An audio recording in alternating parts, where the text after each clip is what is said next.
तो हेलो दोस्तों, मैं संदीप गुप्ता। इस वीडियो में मैं क्लास 8th से लेकर सभी क्लासों के लिए सभी संख्याएं बताऊंगा। तो शुरू करते हैं। प्राकृतिक संख्याएं वस्तुओं को गिनने के लिए जिन संख्याओं का प्रयोग किया जाता है उन संख्याओं को गणन संख्या या प्राकृतिक संख्या कहते हैं। जैसे उदाहरण के लिए 1, 2, 3, 4, 5 इसी तरह अनंत तक। तो पूर्ण संख्याएं प्राकृतिक संख्याओं में शून्य को सम्मिलित करने पर जो संख्या प्राप्त होती हैं उन्हें पूर्ण संख्याएं कहते हैं। जैसे 0, 1, 2, 3, 4, 5 प्राकृतिक संख्याओं में 0 लगा देने पर। पूर्णांक संख्याएं प्राकृतिक संख्याओं में शून्य एवं ऋणात्मक संख्याएं मिलाने पर जो संख्याएं प्राप्त होती हैं उन्हें हम पूर्णांक संख्याएं कहते हैं। जैसे शून्य भी और ऋणात्मक भी दोनों, और इधर प्लस इधर माइनस दोनों संख्याएं, जैसे -5, -4, -3, -2, -1, 0, 1, 2, 3, 4, 5, 6 इसी तरह अनंत तक। उसी प्रकार सम संख्या वे संख्याएं जो 2 से पूर्णतः विभाजित हो जाएं उन्हें हम सम संख्याएं कहते हैं।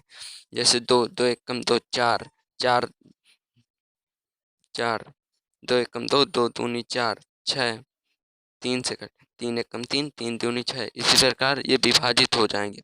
और विषम संख्याएं वे संख्याएं जो 2 से पूर्णतः विभाजित नहीं होती उन्हें हम विषम संख्या कहते हैं। जैसे 1, 3, 5, 11 ये 29, 39। आप 11 को विभाजित कर सकते हैं किसी संख्या को, 3 को विभाजित कर सकते हैं।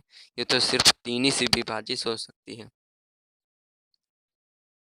भाज्य संख्याएं वे संख्याएं जो स्वयं और एक के अतिरिक्त अन्य किसी संख्या से पूर्णतः विभाजित हो जाती हैं तो उनको हम भाज्य संख्याएं कहते हैं। 4, 4 1 से भी विभाजित हो जाएगी और 2 से भी विभाजित हो जाएगी। इसी तरह 6, 8, 9, 10, 12, 18 इसी तरह अनंत तक। और अभाज्य संख्याएं वे संख्याएं जो स्वयं और एक के अतिरिक्त अन्य किसी भी संख्या से विभाजित नहीं हो उन्हें अभाज्य संख्याएं कहते हैं। जैसे 2, 2 1 से विभाजित होगी और 2 से विभाजित होगी। 3, 3 1 से विभाजित होगी, स्वयं 3 से ही विभाजित होगी। इनको हम किसी अन्य संख्याओं से विभाजित नहीं कर सकते। इसी प्रकार परिमेय संख्याएं वे संख्याएं जिन्हें p/q के रूप में लिखा जा सकता है परिमेय संख्याएं कहलाती हैं। जहां p और q दोनों पूर्णांक हों लेकिन q बराबर नहीं 0 के होना चाहिए। जैसे 3/4, 0, 22/7 इसी प्रकार 4 ये सब परिमेय संख्या हैं। और अपरिमेय संख्याएं वे संख्याएं जिन्हें p/q के रूप में लिखा जा सके परिमेय संख्याएं कहलाती हैं।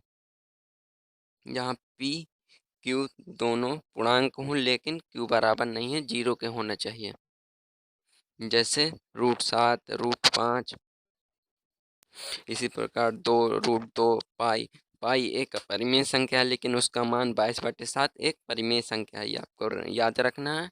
और वास्तविक संख्याएं वे संख्याएं जो परिमेय अपरिमेय दोनों संख्याएं होती हैं उन्हें वास्तविक संख्याएं कहते हैं। जैसे √3, √7 और ये 3/5, 3/4 ये सब 22/7 ये सब परिमेय अपरिमेय दोनों संख्याएं होती हैं जो वास्तविक संख्याएं कहलाती हैं।